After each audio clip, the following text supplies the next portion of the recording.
Emergency 1975 पर संतोष सुमन का बड़ा हमला, बोले लोकतंत्र का गला घोटने वाली थी कांग्रेस। 25 जून 1975 भारतीय लोकतंत्र के इतिहास की वह तारीख जिसे देश का सबसे बड़ा काला अध्याय कहा जाता है। इसी दिन तत्कालीन प्रधानमंत्री इंदिरा गांधी ने देश में आपातकाल लागू किया था। अब आपातकाल की 21वीं बरसी पर बिहार सरकार में मंत्री और हिंदुस्तानी अवाम मोर्चा के राष्ट्रीय अध्यक्ष संतोष कुमार सुमन ने कांग्रेस पर बड़ा राजनीतिक हमला बोला है। उन्होंने आपातकाल को लोकतंत्र पर सबसे बड़ा हमला और सत्ता के अहंकार का प्रतीक बताया है। संतोष सुमन का कहना है कि आपातकाल केवल 21 महीनों का एक राजनीतिक दौर नहीं था, बल्कि यह उस मानसिकता का उदाहरण था जब सत्ता ने संविधान, नागरिक अधिकारों और लोकतांत्रिक संस्थानों को चुनौती दी थी। उनके मुताबिक जब सत्ता जवाबदेही से मुक्त हो जाती है तो लोकतंत्र भी तानाशाही का रूप ले सकता है। मंत्री ने कांग्रेस पर समाज को धर्म, जाति, भाषा और क्षेत्र के आधार पर बांटकर राजनीति करने का आरोप लगाया। उनका कहना है कि अंग्रेजों की फूट डालो और राज करो की नीति से देश को आज़ादी मिली थी, लेकिन स्वतंत्र भारत में भी कांग्रेस पर समय समय पर समाज को विभाजित पर वोट बैंक की राजनीति करने का आरोप लगते रहे हैं। संतोष सुमन के अनुसार 1975 का आपातकाल इसी सत्ता केंद्रित राजनीति की चरम अभिव्यक्ति था। दरअसल 12 जून 1975 को इलाहाबाद हाई कोर्ट ने तत्कालीन प्रधानमंत्री इंदिरा गांधी के रायबरेली चुनाव को अवैध घोषित कर दिया था। इसके महज 13 दिन बाद यानी 25 जून 1975 को पूरे देश में आपातकाल लागू कर दिया गया था। इसके बाद देश में मौलिक अधिकार निलंबित कर दिए गए। हजारों विपक्षी नेताओं, पत्रकारों, छात्रों, सामाजिक कार्यकर्ताओं को बिना मुकदमा जेल भेज दिया गया और प्रेस पर कड़ी सेंसरशिप लगा दी गई। विशेषज्ञों का मानना है कि आपातकाल का सबसे बड़ा असर देश की लोकतांत्रिक संस्थानों पर पड़ा। अखबार की हेडलाइन तक सरकार तय करने लगी थी। कई अखबारों ने विरोध स्वरूप अपने संपादकीय कॉलम खाली छोड़ दिए थे।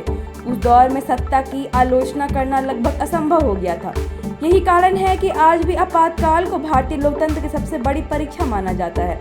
इस पूरे आंदोलन में लोकनायक जयप्रकाश नारायण की भूमिका बेहद अहम रही। बिहार की धरती से उठी उनकी संपूर्ण क्रांति की आवाज पूरे देश में लोकतंत्र बचाने का आंदोलन बन गई।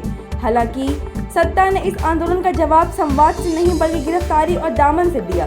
जेपी, अटल बिहारी वाजपेयी, लाल कृष्ण आडवाणी, जॉर्ज फर्नांडिस समेत कई बड़े नेताओं को जेल में डाल दिया गया। इसी दौर में राष्ट्रकवि रामधारी सिंह दिनकर की पंक्तियां सिंहासन खाली करो कि जनता आती है लोकतंत्र की लड़ाई का सबसे बड़ा नारा बन गया। अंततः 1977 के आम चुनाव में जनता ने सत्ता बदल कर यह संदेश दिया कि लोकतंत्र में अंतिम शक्ति जनता के पास ही होती है। आपातकाल के दौरान जबरन नसबंदी अभियान भी देश के इतिहास में सबसे विवादित अध्याय माना जाता है। सरकारी लक्ष्य पूरा करने के नाम पर गरीबों, मजदूरों और ग्रामीणों को पकड़ कर नसबंदी कराई गई। कई जगह सरकारी सुविधाओं को नसबंदी से जोड़ दिया गया। इसके अलावा दिल्ली के तुर्कमान गेट सहित कई इलाकों में बुलडोजर कार्रवाई ने हजारों गरीब परिवारों को बेघर कर दिया। राजनीतिक जानकारों का कहना है कि आपातकाल आज भी भारतीय राजनीति का सबसे बड़ा संदर्भ बिंदु है। जब भी लोकतंत्र, अभिव्यक्ति की स्वतंत्रता या संस्थानों की स्वायत्तता पर बहस होती है तो 1975 का आपातकाल चर्चा का केंद्र आ जाता है।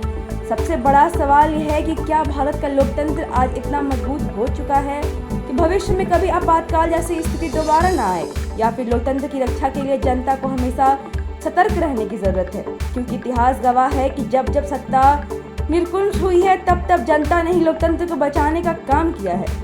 आपातकाल हमें यह सिखाता है कि सत्ता चाहे कितने भी शक्तिशाली क्यों ना हो, जनता उससे बड़ी होती है।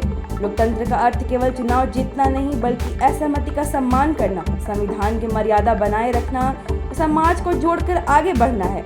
इतिहास उन लोगों का भी क्षमा नहीं करता जो सत्ता के लिए लोकतंत्र का गला घोटते हैं, और ना ही उन नागरिकों को भूलता है जो उनके पुनर्जीवन के लिए संघर्ष करते हैं। इसलिए 25 जून केवल इतिहास की एक तारीख नहीं बल्कि लोकतंत्र के प्रहरी बने रहने की शपथ का दिवस है, ताकि भारत में फिर कभी आपातकाल जैसी त्रासदी दोहराई न जा सके। यही वजह है कि 25 जून सिर्फ एक तारीख नहीं बल्कि लोकतंत्र को बचाने की चेतावनी, जनता की ताकत और संविधान की मर्यादा को याद रखने का भी दिन है। Thank you so much for watching this video. Don't forget to like, comment, share, and subscribe.